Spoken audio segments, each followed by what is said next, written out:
Hello. A lot of people have asked me to show off my little portfolio that I put together, courtesy of Angela Getz, who gave me the awesome idea. And I was just going to show you guys real quick what I put in.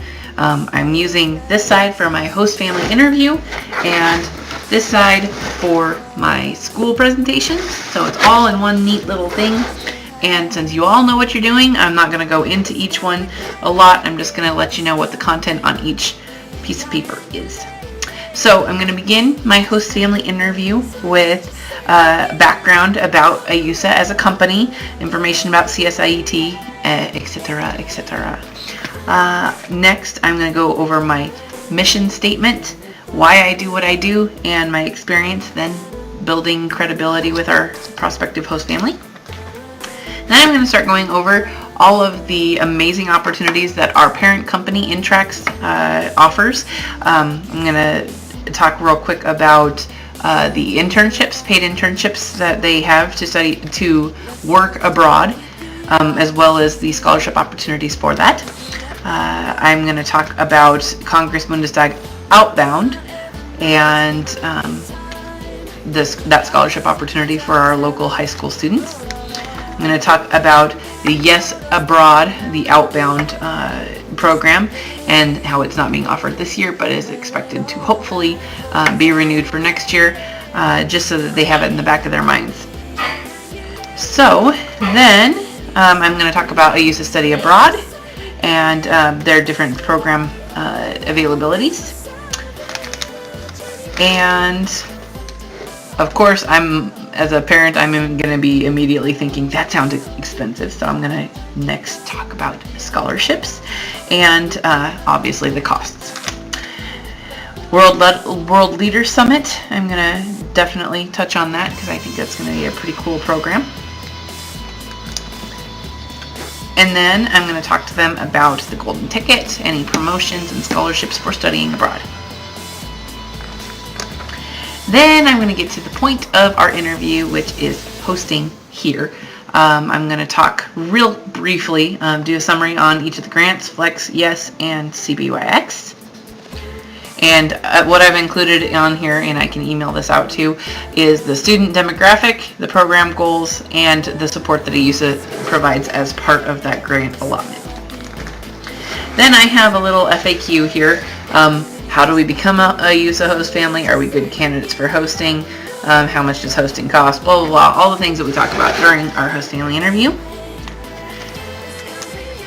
And I explain the J1 visa because that also explains a little bit about things that the students are able to do, like or not able to do, like they're not able to work, and we don't pay the host families. It has to be altruistic.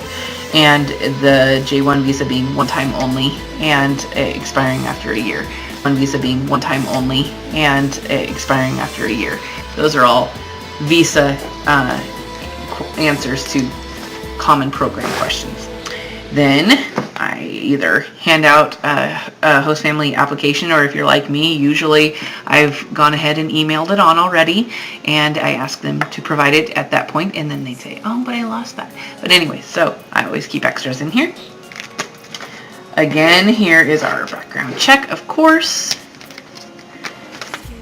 Then I tell them things that I ask their references because I try to be full disclosure. I don't want them thinking I'm talking behind their backs. And I tell them that this is a DOS script that they've given us and that they require all these to be answered as part of compliance. I usually will provide an example of a letter. This is a letter that I wrote to our first exchange student through AUSA. And it never fails. Everybody gets some sort of writer's block when they are trying to write someone that they don't know. And I also show them the pictures that we are required to take, pictures of the family, the outside of the house, and the student's future space. And then I'm going to tell them that I will be back at some point during first semester to take a picture of the student's existing space again because of what happened last year with the other organization. I always provide an example of rules and chores so that they can realize that, these are normal things, and anything on this list obviously is something that's okay. I will highlight the host family part of our website and those services, even though they're about to change. And I'll just update that when it comes out. And then we're to the last part of my little slideshow, and that is going to be choose your student. And so the student here is one that I have on hold for the particular family that I'm interviewing tomorrow. So hopefully, and I also have included another student just underneath that we will also be taking a look at. So anyways, it's in there. And then when you flip it over, you can then do, I'm going to do student ambassador presentation as well as a study abroad type thing in some schools yet this month. And those are both, those are both just straight off the PowerPoint presentations provided for us on our little thumb drive that we got at conferences here. So that is the portfolio, girls, and Wayne, if you see it too. All right, hope that helps. Thanks.